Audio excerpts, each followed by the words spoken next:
we've spoken a couple of times about your database already. The topic of this video is how to drive that database effectively, and there are some key things that you need to know about how your database works.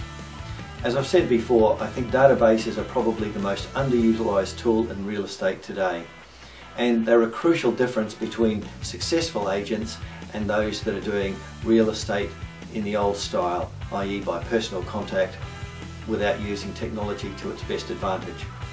So we're going to home in this video on how you should use your database and the things that you need to learn and understand about using it. Your database is a tool that will drive your activity.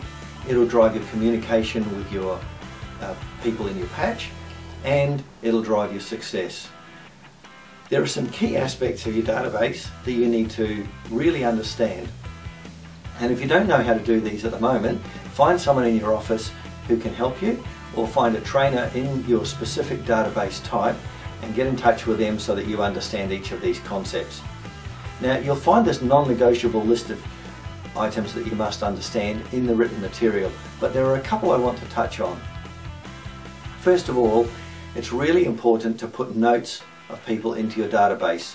Every time you contact them, every promise you make to them, and aspects about them that you may find difficult to recall later on, such as the name of their children or even their pet. One of the benchmarks is if you know the name of a pet of a family, then you're really starting to understand how that family works and the details of the structure. So be meticulous about your notes. It doesn't take very long, and in some cases you might find that if you get a telephone headset, you can type the notes into your database while you're making phone calls. Otherwise, make them at the end of each phone call, but just make sure they go in there.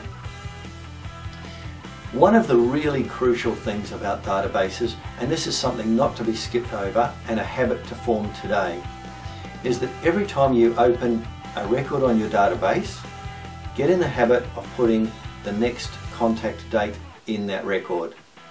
Now, you might use this to flow into a task list, or you might use it to create a call list.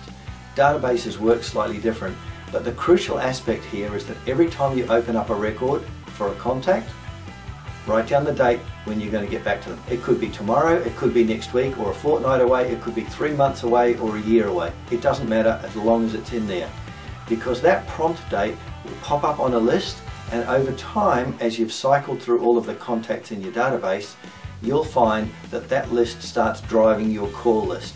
No longer will you have to think of the 20 people to call each day. Your list printed out each morning will give you those 20 people to call, and it will become a self-fulfilling, ongoing list of activities for you. So look through the topics in the database. This is a crucial thing to get your head around at this stage, and make sure you fully understand that database with the right instruction and start using it as though it's your best friend, because really it is. It'll make you a vast sum of money if you get it right over the next few years, even maybe over the next few months. We'll talk more about the databases, but that's the challenge for today.